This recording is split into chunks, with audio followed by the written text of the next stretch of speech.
next full family reunion. I don't know whether we'll be up to it, but we were talking, it was 93 when the last full reunion was, or tried to get everybody together.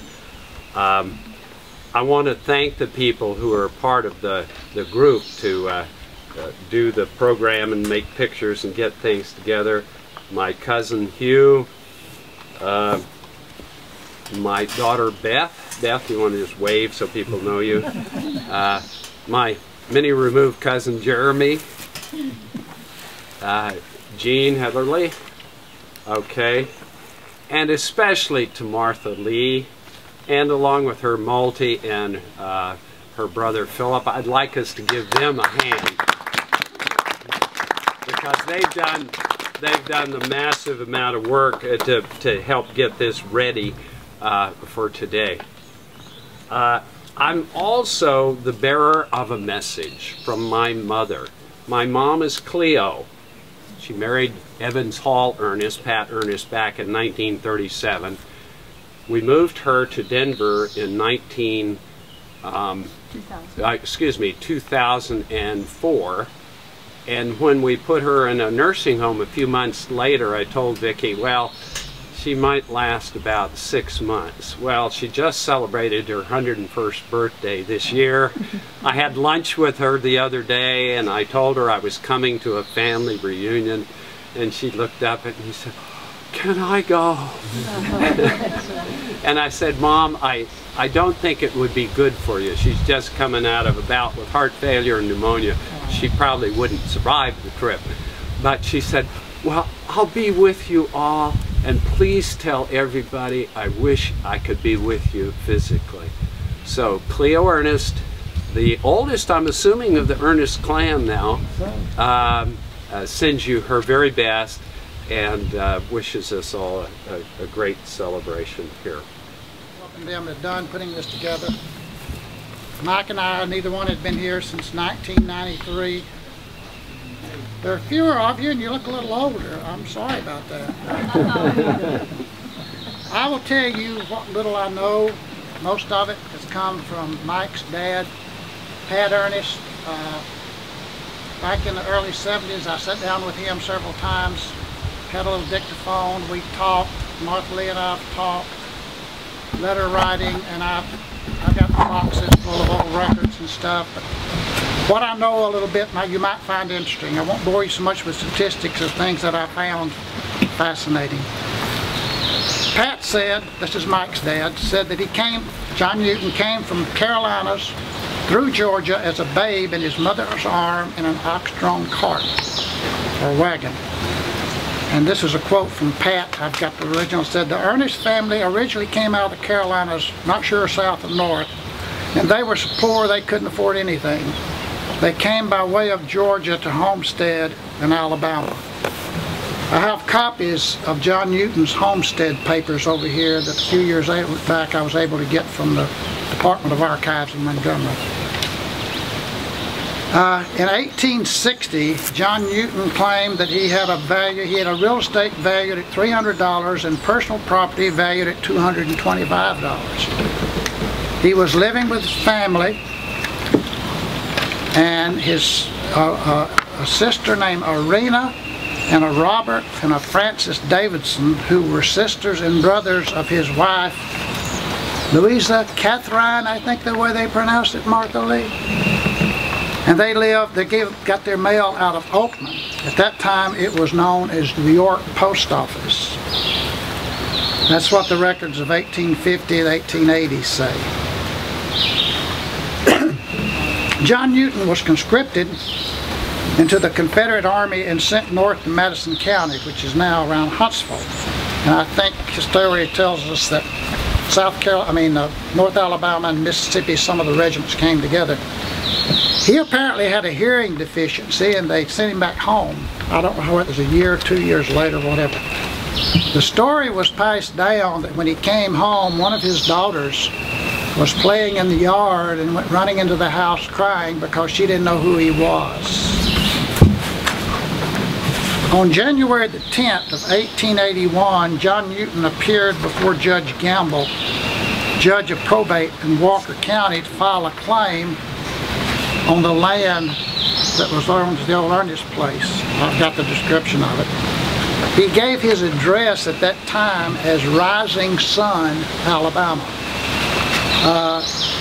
He had 2 parcels of acres of land, total 80.3 acres, and he was prevented by distance from personally appearing in Montgomery to file this claim.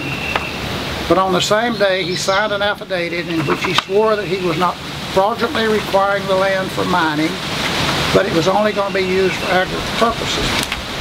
agricultural purposes. He paid a fee of $7, and that money was received in Montgomery at the office of the Register, office of the Receiver of Public Monies, a week later.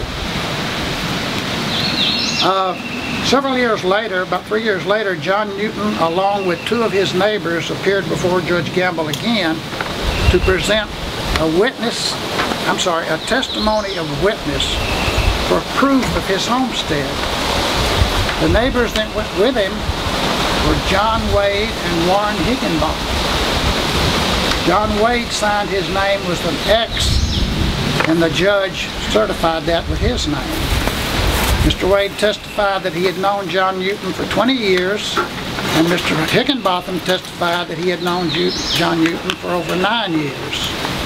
Both witnessed that he was a citizen of the United States, a farmer, the head of a family, and had never made a homestead entry anywhere else. Mr. Wade testified that he personally knew that John Newton had settled and farmed the land at least since 1863.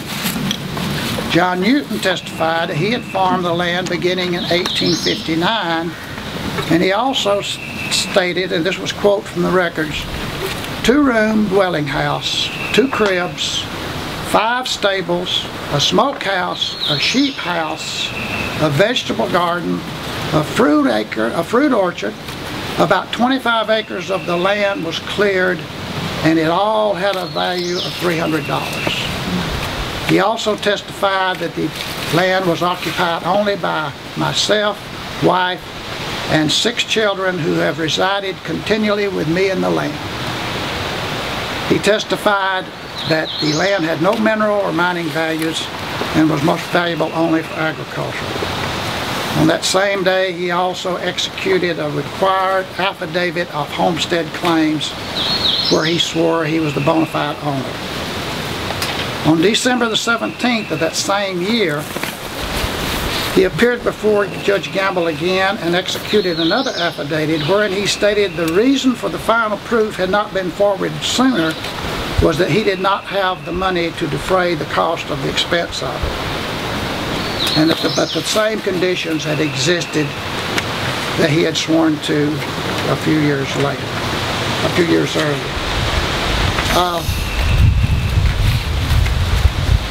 That's, beyond that, I'm just giving second, third-hand stories from people who've heard stories. I do have a copy of the obituary when he was buried in the Birmingham newspaper. I do have copies, as I said, of his original homestead paper from the state of Alabama. And I have copies from the U.S. Land Grant Office, and they're in my pocket stuff. If any of you interested in it, I got tons of stuff. The land was originally granted to Jabez, J-A-B-E-Z Evans. Martha Lee, was that Jabe Evans's grandfather?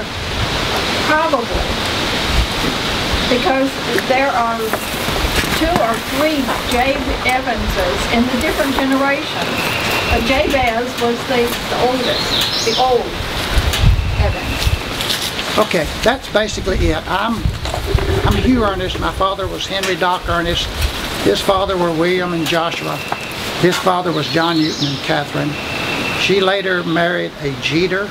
I think it's J-E-T-T-E-R, G-E-T-T-R, I'm not sure. Martha Lee has all of this stuff written down, and I'm dying to see all of it somewhere. I grew up in Oakland. I married a girl from Cordova that I met in Washington, D.C. We have 2 children, a daughter and a son, and my son's name, he has no children yet. My daughter has only 2 daughters. And I have a daughter buried in Oakland with my mother and father. And I've been here since right after daylight this morning, just visiting, looking at places I grew up at. And my dad, when I think he said he was 12 or 13 years old, he helped build this old bridge down here that crosses coming out Dixie Spring Road. So I am blessed to be here. I wish I had hours to spend the time with you. Yes, ma'am. Oh, what was your father's occupation? He was a coal miner.